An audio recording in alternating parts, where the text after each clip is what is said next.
She didn't even look up from her phone. That was the moment it hit me, like someone had suddenly turned the volume down on our lives. I stood there, holding her favorite takeout, smiling like an idiot, waiting for her to notice me. But she just kept scrolling, earbuds in, locked in a world I couldn't seem to reach anymore. I tried to speak, to ask her how her day was, maybe get her to laugh like she used to when she was little. But before I could even finish, she cut me off. "I'm kinda busy, Dad." No eye contact. No softness in her voice. Just those 5 words. I didn't say anything back. I just nodded, left the food on the counter, and walked out of the room. My hands were shaking a bit, not from anger, but from something heavier. Something that had been building quietly over the last few years. And suddenly, I realized that this wasn't just about a single moment or a bad mood. It was about how far apart we'd grown without even noticing. You see, when you become a parent, no one really tells you how fast things change. One day, you're holding tiny hands and hearing giggles echo through the house. The next, you're being treated like background noise in your own home. I wasn't perfect. I made mistakes. I missed some school plays, worked too many late nights, and maybe I didn't always say the right things. But I never stopped caring. Not once. That night, I didn't sleep much. I kept staring at the ceiling, wondering where I went wrong. Wondering if she even remembered the bedtime stories, the Saturday morning pancakes, the hours we spent at the park. And maybe she didn't. Maybe those memories had been buried under homework, new friends, and whatever was going on in that phone of hers. But I remembered. And I needed her to remember too. So I did something I hadn't done in years. I picked up a pen. Not a text. Not an email. A pen. And I started to write, slowly, honestly, from the heart. A letter. One she wouldn't expect. One I hoped she'd never forget. Not because it was dramatic or angry, but because it was real. Because it came from a place deeper than disappointment. It came from love, the kind that doesn't go away just because someone's too busy. I left it on her desk the next morning. She didn't notice at first. She was already rushing out the door, bag slung over her shoulder, earbuds back in. But I saw her glance at the envelope as she passed by. And then, she stopped. What she read in that letter changed everything. But I'll tell you what was written in it, next time. She stood there for a moment, holding the letter like it was something foreign, like it might fall apart if she touched it too hard. I watched from down the hallway, hidden just enough to give her space but close enough to see her reaction. She didn't open it right away. She just stared at it, head tilted slightly, like she was trying to decide whether to toss it in her bag or ignore it altogether. That letter had been sitting inside me for years. It wasn't just a response to her brushing me off. It was a lifetime of little moments, things I never said out loud because I thought there'd always be time. But time slips. Especially with kids. One minute they're asking you to push them on the swing, and the next they're behind a locked door, asking for privacy. Her name is Lila. She's 16. Smart, sharp, funny when she lets her guard down. But lately, I haven't seen that side of her much. She's been pulling away, piece by piece. At first, I thought it was just normal teenage stuff, friends, school, maybe a crush. But it started feeling different. Colder. Like there was a wall going up that I wasn't supposed to climb. And every time I tried to connect, she made it clear I was on the outside looking in. We used to have this thing. Every Friday night was our no-screen dinner. No phones, no TV, just the two of us. We'd cook something together, laugh about random stuff, and talk about her week. That stopped a few months ago. First it was homework. Then a group project. Then she just didn't show up. And when I asked, she'd say, "We'll do it next week, promise." But next week never came. I kept waiting for the right moment to say something. But it never felt like the right time. And honestly, I was scared. Scared that if I pushed too hard, I'd lose her completely. So I started holding back, telling myself this was just a phase. That she'd come around. But deep down, I knew I was losing her, not all at once, but slowly, in pieces. That's why I wrote the letter. Not to guilt her, not to lecture her. I just needed her to hear me without distractions. Without the noise. I wrote about the day she was born. The first time she called me Dad.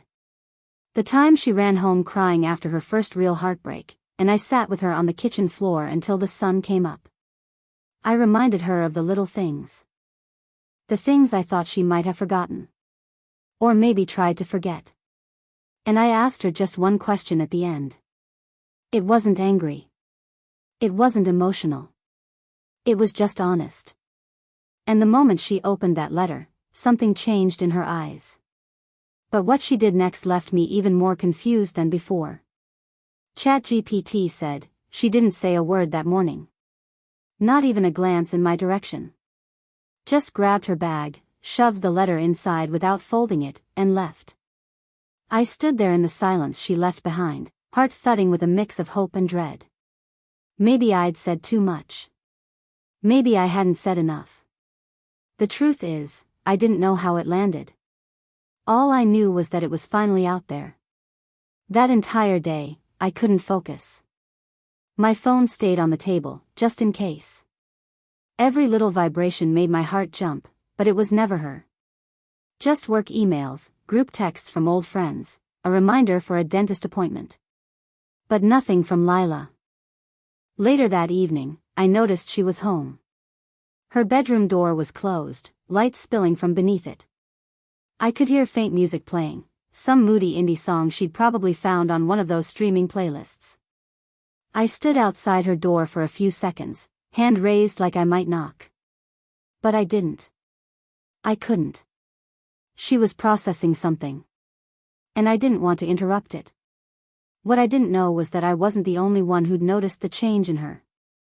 A week earlier, her teacher had sent an email. It said Lila had been zoning out in class, missing assignments, not turning in work she normally excelled at. I hadn't told her I got that email. I was still trying to figure out how to bring it up gently. But now it started to click. Maybe this wasn't just about teenage moods. Maybe something else was happening under the surface. And I'd been too distracted, too caught up in my own quiet fears, to ask the right questions. Her mom's been out of the picture for years. Moved to another state, started a new life, new family. Lila never talked about it, but I knew it weighed on her. She always said she was fine. That she didn't need anyone else. But she was 8 when her mom left. You can't tell me that didn't leave a scar. Then there was Nora, Lila's best friend since grade school. They were inseparable. But recently, I hadn't heard her name at all. I didn't want to pry, but the silence said more than words could. Maybe they had a falling out. Maybe that was part of the reason Lila had been so distant. Friends drifting away, school pressure building, family tension simmering. It was like she was carrying too much for a girl her age. And still, she hadn't said a single thing to me. That night, long after the house went quiet, I passed by her room again.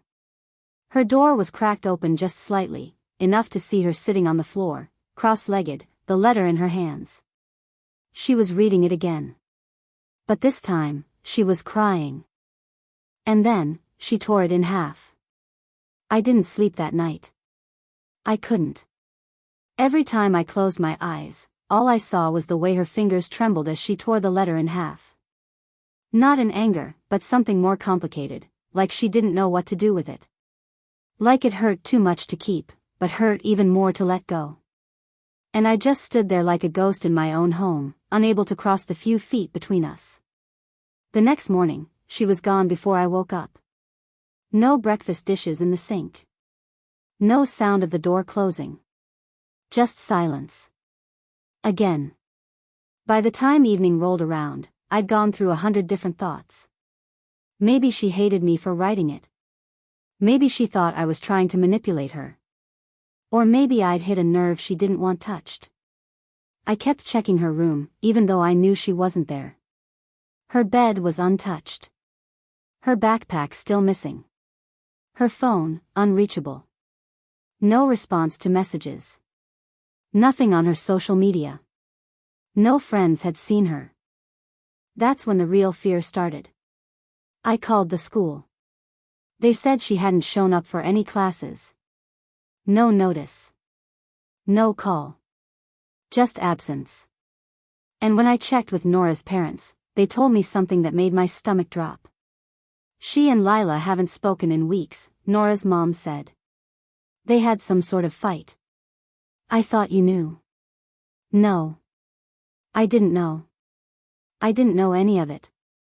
I was her father, and somehow I'd missed the one thing that mattered. She was falling apart right in front of me. The letter was never supposed to push her further away. It was supposed to be a bridge.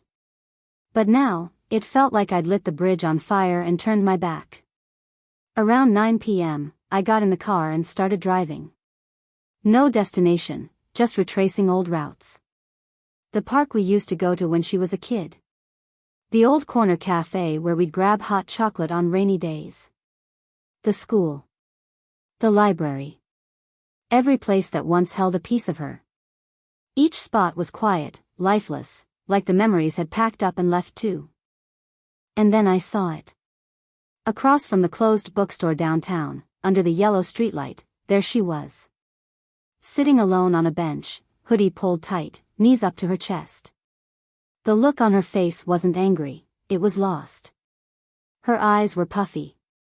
She must have been crying for hours.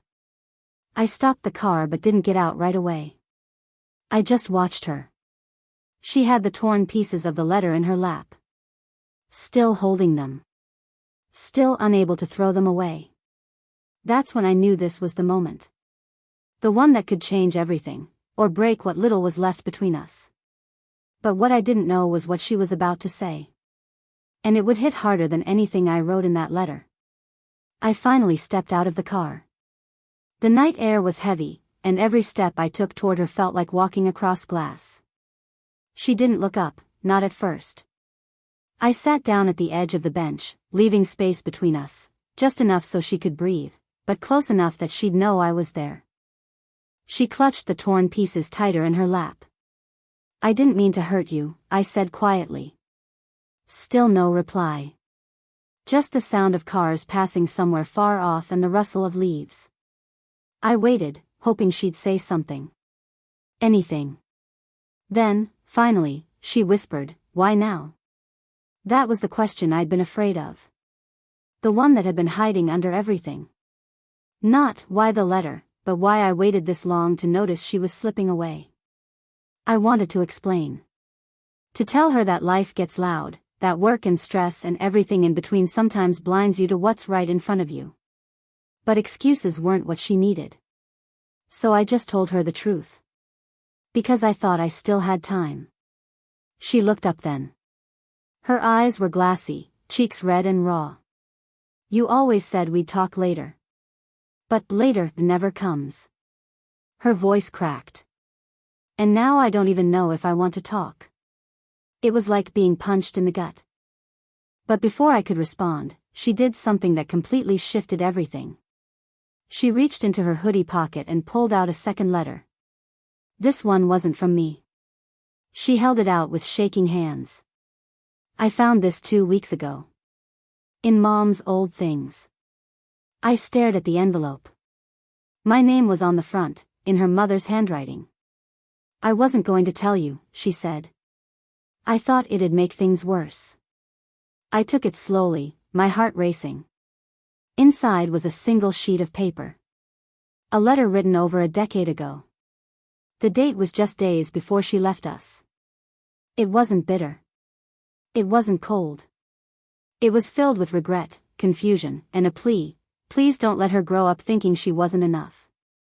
If I go, don't disappear too. My hands trembled as I read it.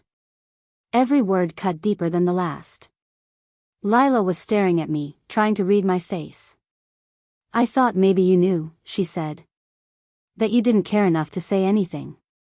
That was the second twist I never saw coming.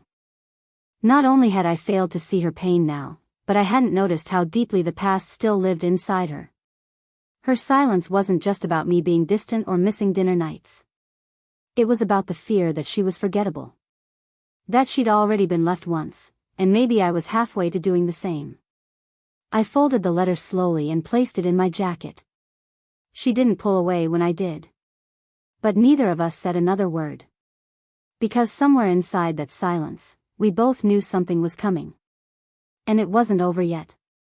ChatGPT said, "We sat there for a long time, both of us holding different letters, but the same silence. It wasn't comfortable, but it wasn't angry either. It was the kind of silence that happens when truth finally lands and neither of you knows how to breathe around it. The air between us felt fragile, like even one wrong word could crack everything open again." "I didn't know about the letter," I finally said, my voice barely above a whisper. "If I had, maybe things would have been different." Lila nodded slowly, her fingers tracing the torn edges of my letter still resting in her lap. "I thought maybe she left because of me," she said. "That I wasn't enough to stay for." Hearing those words nearly shattered me. I leaned in closer, trying to steady my voice. "No, sweetheart. She didn't leave because of you. She left because of her own pain.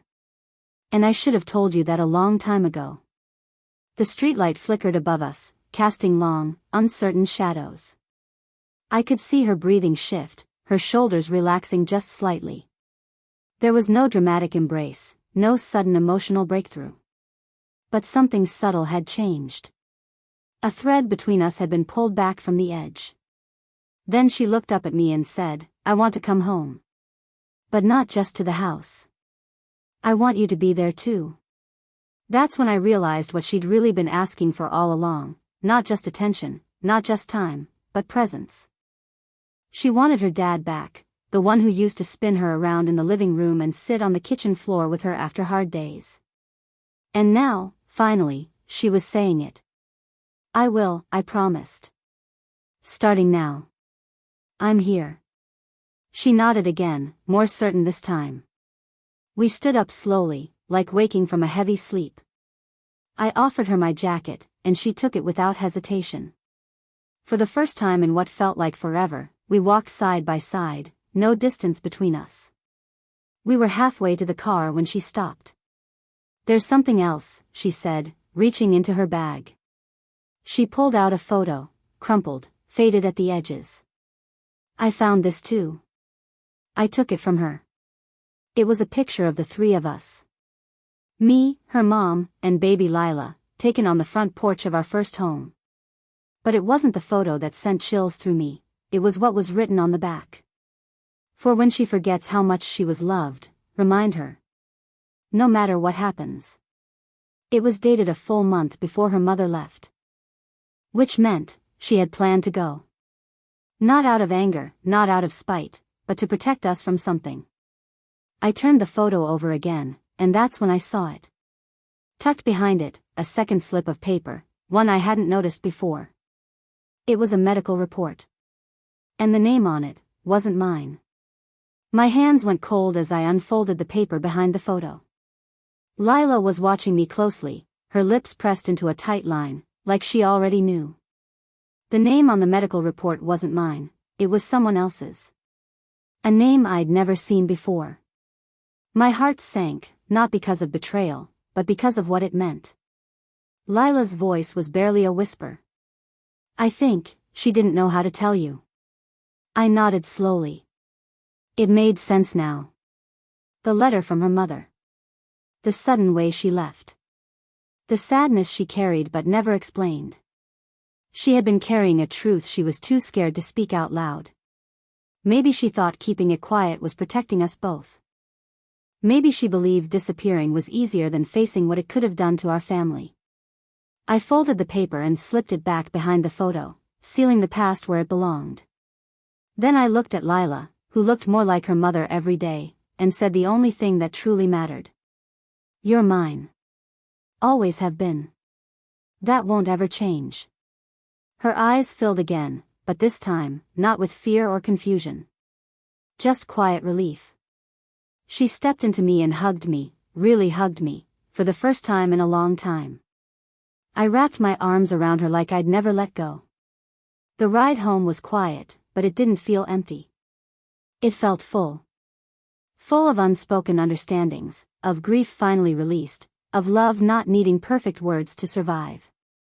When we pulled into the driveway, Lila paused before getting out of the car.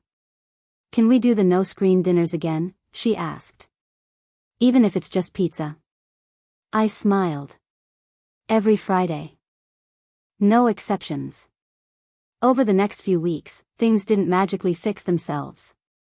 There were still awkward moments, and hard conversations, and pieces of the past that needed sorting through. But we were doing it, together. The torn letter stayed taped inside her journal. The photo stayed on my nightstand. The medical report? I left that buried, not because I was avoiding the truth, but because I had found something bigger than it. Something stronger. Forgiveness. One evening, Lila sat across the kitchen table from me, flipping through an old photo album. She looked up and said, "You know, I don't even remember what I was so mad about that day I told you I was too busy." I laughed softly. "Doesn't matter. We're here now." And that was the truth. Not everything had to be perfect. Families are messy. Emotions get tangled. Mistakes happen. But what matters is that we keep showing up. Keep choosing each other, even when it's hard. Especially when it's hard. So if you ever feel like someone you love is slipping away, don't wait for the perfect moment. Write the letter. Start the conversation. Because sometimes, the smallest words can change everything. She was too busy for me once. But now? Now, we make time. 33.